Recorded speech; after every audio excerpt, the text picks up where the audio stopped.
Hello dear students, welcome you all to the Bishop Academy, and now we are staying here on the online classes. Before starting our classes, first of all, we understand about the new session for the class 11th and about the business. Business में हमें क्या पढ़ना है 11th में, क्या हमारे business के main theme होती हैं, क्या हम बिजनेस में करते हैं। इस सेशन में हम नए स्टूडेंट्स के लिए इसके बारे में बताएंगे, जिसमें पहला हमारा आता है अबाउट द सब्जेक्ट। तो सब्जेक्ट में पहले कॉन्सेप्ट की बात करें तो हमारा ऑब्जेक्टिव्स की अगर बात करें तो what is the objective to study about the business. Business को स्टडी करने का ऑब्जेक्टिव क्या है, क्यों हम बिजनेस को पढ़े भाई, बिजनेस को पढ़ने का रीजन क्या है। सबसे बड़ी चीज ये थी कि हमारी अगर अपनी नॉर्मल एक्टिविटीज की बात करें तो everyone should be perform economic and non economical activities. अगर हम देखें तो हम क्या करते हैं, इकोनॉमिक और नॉन इकोनॉमिकल एक्टिविटीज करते हैं, यानी कि हम पैसे के लिए भी काम करते हैं और वेलफेयर के लिए भी काम करते हैं। तो इस सिचुएशन की बात करें तो वेलफेयर और पैसे के लिए ये सारी एक्टिविटीज कहीं ना कहीं हमारी अपनी पर्सनल लाइफ से बिलोंग करती हैं, जहां पे हमें ये देखना होता है कि हमको रिटर्न्स कहाँ मिलती हैं।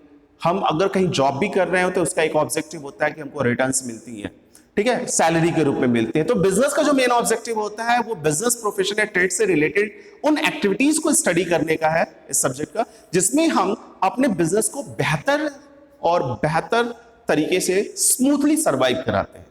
तो इसमें हमें क्या प्रॉब्लम आ सकती है, इसमें फाइनेंस की प्रॉब्लम आती है, how we can manage the finance. तो हम इसमें फाइनेंस के बारे में समझते हैं, एक बिजनेस ऑर्गेनाइजेशन कैसे स्टैब्लिश होती है, किसको किस स्ट्रीम के थ्रू, उसकी लीगलिटीज क्या है, उसके बारे में समझेंगे। इवन हमारे पास गवर्नमेंट की लीगलिटीज क्या है, गवर्नमेंट किन किन चीजों पे हमें प्रोटेक्शन देती है, कैसे प्रोटेक्ट करती है, उन सभी चीजों के बारे में स्टडी करेंगे। तो वैरायटी ऑफ द थिंग्स जो है हमारे अपने बिजनेस में है, जिसको हम अपने आने वाले वीडियोस में स्टडी करेंगे for the 11th class.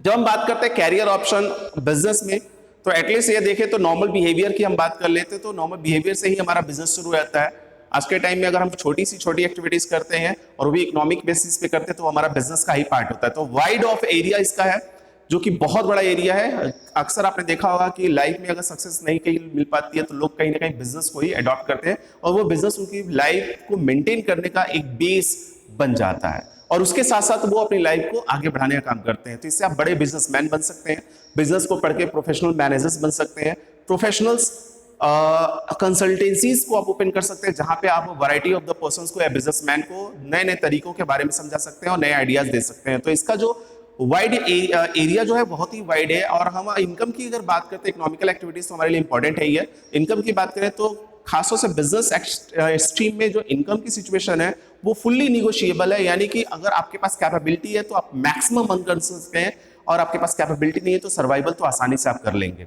Even अगर हम बात करते हैं उन चीजों की जिससे हम स्टडी के टाइम में फोकस कर सके, तो पहली चीज अगर आपके लिए अगर मैं बात करूं, स्पेशली क्लास 11th के बच्चों के लिए अगर बात करता हूं, तो 11th में सबसे इंपॉर्टेंट चीज होती है कि 11th के लिए पूरी तरीके से नया सब्जेक्ट होता है। जब नया सब्जेक्ट होता है तो नए सब्जेक्ट को अंडरस्टैंड करने में सबसे इंपॉर्टेंट पार्ट होता है फोकस। अगर हम अपने सब्जेक्ट पे फोकस करते हैं तो इसका इतना सिंपल लैंग्वेज है और इतना बिहेवियर कॉन्सेप्ट है जो हमें स्टडी में बहुत ही हेल्प करता है। मोस्ट ऑफ टाइम इसमें बहुत सारी ऐसी चीजें होती हैं जो हमारे अपने बच्चों के साथ या नॉर्मल लाइफ में फेस करनी हम किए होते हैं, तो उसको समझने में हमें प्रॉब्लम नहीं आती। लेकिन उन सभी चीज़ों को समझने के लिए सबसे इंपॉर्टेंट चीज़ होती है फोकस, एंड उन पॉइंट्स पे जिस पे टीचर्स आपको फोकस करने के लिए कहते हैं तो उसको ज़्यादा से ज़्यादा तवज्जो देने की जरूरत है। When we talking about our school, तो स्कूल की अगर बात करें तो हमारा स्कूल महाराजगंज में है, bishop academy senior secondary school Nichlaul road पे पड़ता है, और हमारा स्कूल अपने आप में एक ब्रांड के रूप में है महाराजगंज में। और इसकी जो इस्टेब्लिशमेंट है वो 2003 से है। आज के टाइम की अगर फैसिलिटीज़ की बात करें, फैकल्टीज़ की बात करें, तो फैकल्टीज़ फुल्ली क्वालिफाइड है।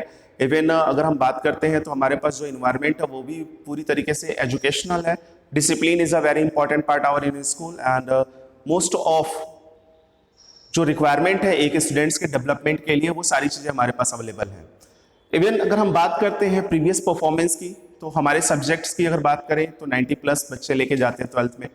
इवन स्कूल के परफॉर्मेंस की बात करें तो टॉप 5 हमेशा हमारे स्कूल से बने रहते हैं। तो एटलीस्ट अगर देखा जाए तो स्कूल आपके लिए बहुत बेहतर है। और हमारा जो अपना 11th का क्लासेस है, स्पेशली सब्जेक्ट अगर आप बिजनेस की बात करते हैं तो वो आपकी लाइफ के लिए भी कहीं ना कहीं बहुत ही इंपॉर्टेंट रोल प्ले करता है। For today, thank you.